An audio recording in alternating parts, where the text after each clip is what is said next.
जब तक वो गाड़ी पर पहुंचता कुछ करता, उसके सामने सामने वो गाड़ी को लेकर फरार हो गए और गाड़ी आज तक नहीं मिली। हाँ, चाबी छोड़ दी, लेकिन ड्राइवर ने थोड़ी बोला कि मेरी गाड़ी ले जाओ। चोरी हो गई तो चोरी का बीमा करा रखा है, तो भाई क्लेम दो।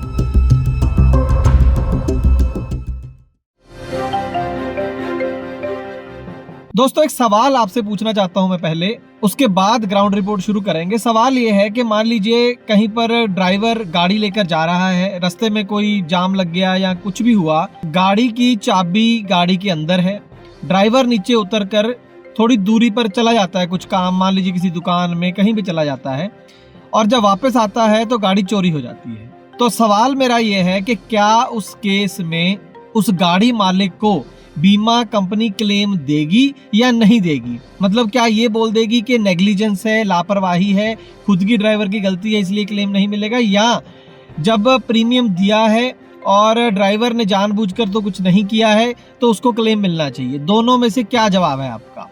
वीडियो को पॉज करें, सोचें, कमेंट सेक्शन में लिखें और फिर वीडियो को आगे जारी रखें। तो दोस्तों, ये एक जो मैंने आपको सवाल आपके सामने रखा है, असल में ये एक सच्ची घटना है, रियलिटी में ऐसा हुआ है और ये केस इतना पेचीदा हो गया कि सुप्रीम कोर्ट तक ये चला गया और हाल ही में सुप्रीम कोर्ट की जजमेंट आई है इस केस के अंदर, जो हम आपसे शेयर करेंगे। कल को किसी के साथ भी ऐसी घटना हो सकती है, तो आपको पता होना चाहिए कि अगर कुछ ऐसा हो जाए तो आपके अधिकार क्या हैं, अदालत में आप कहां पर खड़े हैं, बीमा कंपनी के सामने आप कहां पर खड़े हैं। तो आइए शुरू करते हैं आज की ये खास ग्राउंड रिपोर्ट एक छोटे से कमर्शियल के बाद। मैं अपने गाड़ी का बीमा जो है ट्रांसपोर्ट मॉल से कराया था। मेरी गाड़ी की एक्सीडेंट हो गई थी, जिसके बाद जो है कि पूरा पेमेंट हमको मेरे अकाउंट खाते में आ गया था। सभी गाड़ी मालिक का ड्राइवरों से अनुरोध करता हूँ कि ट्रांसपोर्ट मॉल से ही बीमा करावें। धन्यवाद।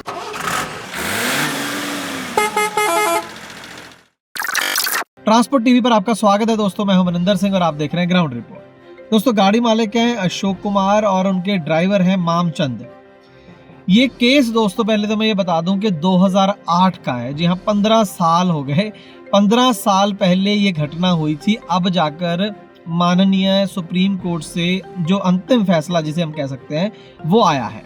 तो दोस्तों, हुआ ये है कि 26 जून 2008 ड्राइवर मामचंद जो है वो एक कोई लोड लेकर गए, स्टोन डस्ट थी उसके अंदर, और जहां पर उसको माल को अनलोड करना था, धनी शंकर जगह है, जिला गुरुग्राम, वहां पर कोई पार्टी थी और उसका माल अनलोड करना था। उसके आसपास पहुंच गया गाड़ी लेकर, लेकिन एग्जैक्ट लोकेशन नहीं पता चली। तो बहुत बार होता है कि ड्राइवर रास्ता पूछते हैं, आसपास जाकर नहीं पता चलता है।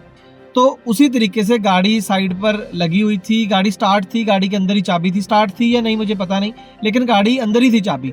तो जैसे होता है कि मैं फटाफट उतर के थोड़ी दूरी पे जाके पूछ लेता हूँ एक दो बंदों से कि ये बिल दिखाकर, अक्सर ड्राइवर पूछ रहे होते हैं कि आप जानते हैं कहाँ पर पड़ेगा ये। तो उसी तरीके से वो नीचे उतरा, गाड़ी में ही थी चाबी, और आगे जाकर 2-4 बंदों से पूछने लग गया। तो थोड़ा सा हो सकता है थोड़ा और आगे चला गया। इतनी देर में जैसे वो पूछकर वापस आया तो उसकी आंखों के सामने 2 लोग गाड़ी के अंदर उसके सवार थे। गाड़ी स्टार्ट हो चुकी थी और गाड़ी को बस वो ले जा रहे थे, और कुछ लोग पीछे एक कार में भी थे। तो उसके सामने ही वो चिल्लाता रहा, और उसके सामने जब तक वो गाड़ी पर पहुंचता कुछ करता, उसके सामने सामने वो गाड़ी को लेकर फरार हो गए और गाड़ी आज तक नहीं मिली। तो दोस्तों, जैसे मैंने शुरू में बताया, 2005 मॉडल थी, 2008 में चोरी हुई, तो सिर्फ 3 साल अभी हुए थे। डंपर ट्रक था, टिप्पर भी बोल देते हैं जिसे हम, और ये गाड़ी इस तरीके से चोरी हो जाती है 26 जून 2008 को।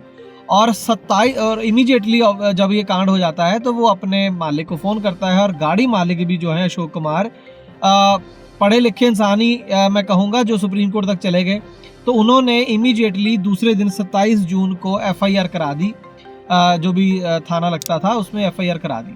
उसके 5-6 दिन बाद उन्होंने बीमा कंपनी को इंटीमेट कर दिया कि भाई ऐसे ऐसे करके मेरी गाड़ी जो है वो चोरी हो गई और मुझे इसकी कॉम्पनसेशन दी जाए, वो नहीं मिली है। लेकिन कंपनी ने कुछ ही दिन बाद 2 जुलाई 2008 को ये कहकर क्लेम देने से मना कर दिया कि इसमें ये प्योर केस जो है वो ड्राइवर नेग्लिजेंस का है। इसमें यानी कि उसकी लापरवाही की वजह से अब गाड़ी चोरी हो गई, तो कंपनी क्या करे, आपने गाड़ी की चाबी बीच में छोड़ी क्यों? तो आप किसी भी चीज़ की चाबी छोड़ देंगे, खुला छोड़ देंगे और चोरी हो जाएगी, तो बीमा कंपनी आपको क्लेम थोड़ी ना देगी। तो ये तर्क था बीमा कंपनी का, the new India insurance company सरकारी कंपनी है, उसका बीमा हुआ था। तो वहाँ से लड़ाई शुरू होती है। 2 जुलाई 2008 को जब मना हो जाता है और 2023 में जाकर इसका निपटारा होना है। खैर उसके बाद क्या हुआ, तो डिस्ट्रिक्ट फोरम में कंप्लेंट करी गई। डिस्ट्रिक्ट फोरम के अंदर, जिसे कंज्यूमर कोर्ट बोल देते हैं, तो दोस्तों कंज्यूमर कोर्ट में ये पहुंचे और 2 दलीलें वहां पर रखी। पहली दलील तो ये रखी कि भाई इन्होंने 26 जून को गाड़ी चोरी हुई तो हमें बताया 2 जुलाई को, ये हफ्ता ऑलमोस्ट डिले कर दिया। ये कंडीशन जो पॉलिसी की है वो एक इन्होंने जो है उसकी वायलेशन हो गई। और दूसरा ये हो गया कि ये तो ड्राइवर की खुद की गलती की वजह से जो है गाड़ी चोरी हुई है, तो कोई क्लेम देना बनता नहीं। उसके जवाब में क्या हुआ क्या नहीं वो मैं आपको आगे चल के बताता हूँ, लेकिन मोटे तौर पे यहाँ पर मैं बता देता हूँ। डिस्ट्रिक्ट कोर्ट ने इनके हक में फैसला दिया और 8,40,000 रुपए का कॉम्पनसेशन का ऐलान कर दिया कि इनको मिलना चाहिए। इस बात पर ये गाड़ी मालिक की बहुत बड़ी जीत थी, लेकिन बीमा कंपनी अपनी जिद पर अड़ी थी। उसके बाद वो स्टेट कमीशन गई, स्टेट कमीशन में भी हार गई। वहां पर भी जो डिस्ट्रिक्ट फोरम का फैसला था वो अप्लाई रहा। उसके बाद नेशनल कमीशन पहुंच गई और वहां पर भी हार गई बीमा कंपनी, सेम फैसला रहा। और उसके बाद बीमा कंपनी पहुंची सुप्रीम कोर्ट। इसीलिए इतने साल लग गए इस पूरी कहानी में, लेकिन हाल ही में माननीय सुप्रीम कोर्ट का फैसला आ गया। तो उसमें ये जो 2 बड़े तर्क थे, अल्टीमेटली उसका क्या, इन्होंने बहुत सारे, बीमा कंपनी ने और केसों का हवाला दिया कि पहले ये हुआ था वो हुआ था, वो तमाम केस पढ़े गए। उनको भी सुप्रीम कोर्ट ने एक एक करके बताया कि क्यों वो केस इस केस से मेल नहीं खाते हैं। तो फिर अंत में जो सुप्रीम कोर्ट ने फैसला दिया, दोनों जो तर्क थे उसको एक एक करके कैसे सुप्रीम कोर्ट ने उसको नहीं माना, वो ऐसे। तो पहला ये कि जो इंटीमेशन आपने 1 हफ्ता लेट करी है, उसका जवाब तो ये था कि माननीय सुप्रीम कोर्ट ने कहा कि अगर होता एक्सीडेंट तो उसमें होता है कि इमीडिएटली बीमा कंपनी को बताओ, 24 घंटे में बताओ। लेकिन अगर जो है थेफ्ट, चोरी हो गई गाड़ी, तो चोरी वाली उसके अंदर जो है वो इमीडिएटली अगर एफआईआर करवा दी है तो बीमा कंपनी को कुछ दिन बाद भी इंटीमेट किया जा सकता है। यहाँ पर मेरी राय पर्सनली ये है कि इमीडिएटली कर दिया करो इंटीमेट, क्यों डिले करना। बाद में बीमा कंपनी को बहाना चाहिए होता, कोई भी हो, कि यार क्लेम जितना डिले हो जाए या मना हो जाए।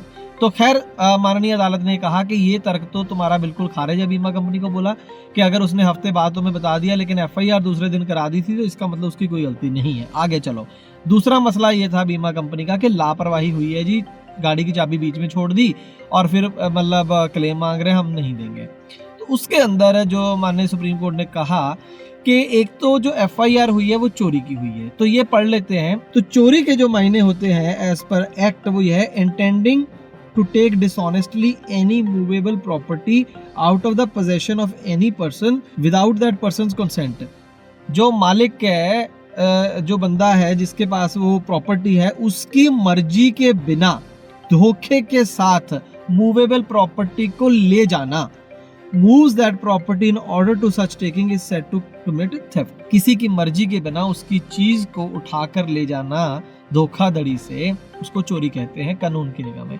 तो यहाँ पर हाँ चाबी छोड़ दी, लेकिन ड्राइवर ने थोड़ी बोला कि मेरी गाड़ी ले जाओ, ये क्या। तो यहाँ पर चोरी तो हुई ना, चोरी की कानून जिस चीज को चोरी मानता है वो तो हुई। तो इसमें कैसे कह सकते हैं, और ये उन्होंने भी माना है बीमा कंपनी ने कि चोरी हुई है।